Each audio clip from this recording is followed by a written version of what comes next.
Nou, de traditie gaat terug naar een vreugdevuur voor het nieuwe jaar. Hier in IJsendijken is het een beetje ontstaan in de jaren 70 bij de oude brandweerlieden. En die hebben dat toen opgezet met een lekkere chocomel en een presentje voor de jeugd. Het is gewoon een stukje vrolijkheid in januari.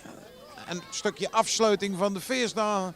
En ja, we gaan het nieuwe jaar in met veel vuur, zullen we maar zeggen. We moeten er wat moois van maken natuurlijk. Hè?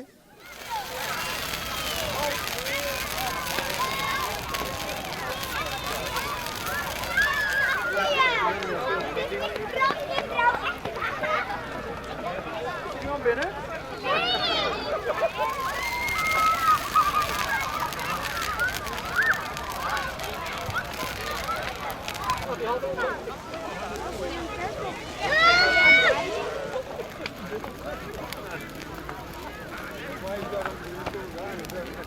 Je zag er mooi op, ja, klopt.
Ja, maar waar moeten ze dan anders het...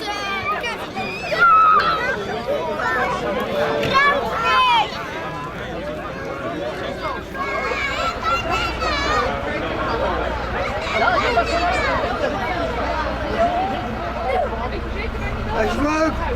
Ja!